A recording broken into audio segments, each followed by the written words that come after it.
So we're going to demonstrate today how to site a Haddonstone statue on a pedestal.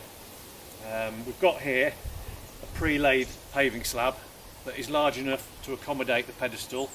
Paving slab is on a firm and level base, which now means we can proceed and position the pedestal in place.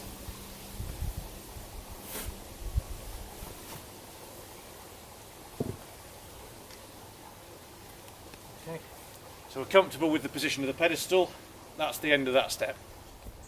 Okay, so the next step in the process is to use the polystyrene that's been provided as part of the packaging when the statue was delivered. We're going to put this polystyrene on top of the pedestal and you'll soon see why. Okay, so let's do that now. Okay. The next step in the process is to use this strap that we've got to lift the statue into position. Okay.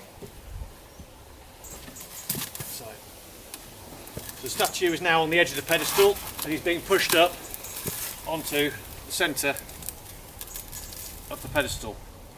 He's located on the polystyrene, and that's the end of that step. So now that the garden statue is in position on the pedestal, we can actually manoeuvre him around on the polystyrene that we've deliberately placed on top of the pedestal. So let's move it into position. And you can see there that we can manoeuvre him without chipping the stone because it's on the polystyrene. Okay, are we comfortable there? Towards me? Yep. Okay. And again. So which way? Okay, there we go. Okay, happy?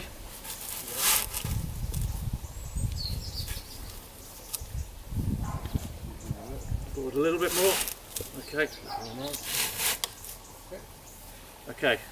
So now that we've got him in what we think is a sensible position, we're going to remove the polystyrene from around the edges.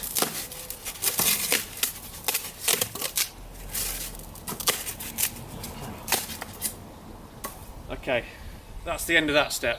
So we're happy with the position of the statue on the pedestal. It's in a good central position. And the last part of this process we're just going to demonstrate is the removal of the polystyrene. Okay, so let's go. Andy, I'm just going to tilt the statue back to you. Andy's now taking the majority of the weight. I'm taking out the polystyrene at the front.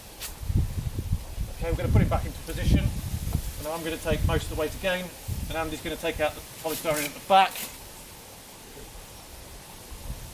And there he is. Okay, there, the garden statue is now stood on the pedestal, which is on a firm level base. So we're happy with the location and siting of the garden statue. Just one thing to bear in mind when siting all statues is you must avoid fragile items such as the spade in this case, or in the Piper statue, the pipe. And also just to urge the use of the polystyrene. You saw how beneficial that was in the siting of this statue. What we want to avoid is stone rubbing on stone, and that polystyrene prevents that happening.